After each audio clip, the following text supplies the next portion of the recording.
Welcome to Delta State.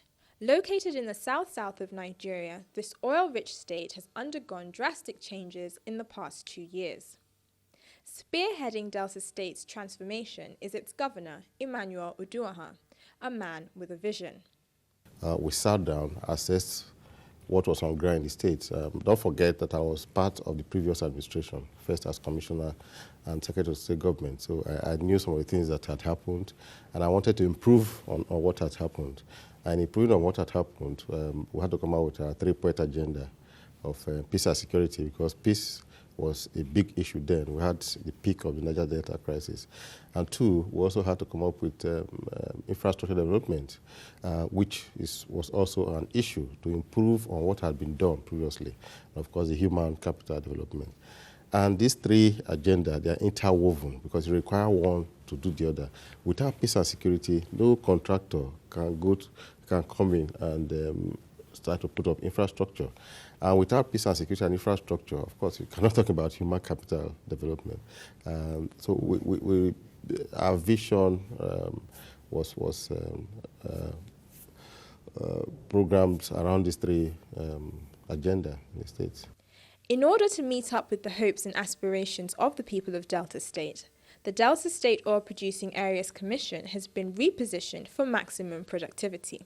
I put up the board members, inaugurated them, and the membership of this board is such that you have to be somebody who knows the community. You cannot come from outside and be a member.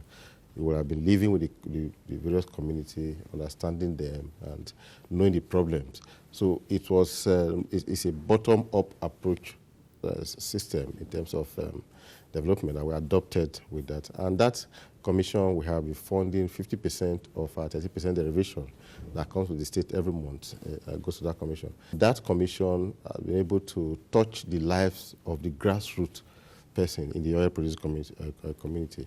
Don't forget that one of the reasons why you had the Niger Delta crisis is that some of the people had never been exposed to this, even if money that comes from the area. But with the commission, they now had a feeling that, okay, some of the money coming from my area is not getting to us. And that gave them a lot of hope, a lot of sense of belonging, and of course, made them to be less angry and reduced the violence. The chairman of the commission, Reginald Bayoko, explains some of the work being done in the community. The establishment of DESOPADEC, actually, I can say, came as a result of the militancy in the region. The militancy arose because of the agitation of the people. They were being neglected in the development process of the state and the nation at large. So the commission was established primarily to focus on their development. And since its establishment, the commission has been well funded. There have been a lot of projects that have been going on in the area.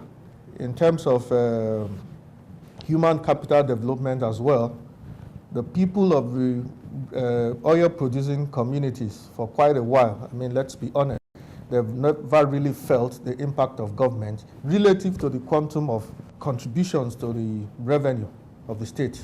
There have been projects in housing, road, culvert and drainage, jetties and canalization, health and social infrastructure, energy, water, skill acquisition, education, and youth and women development.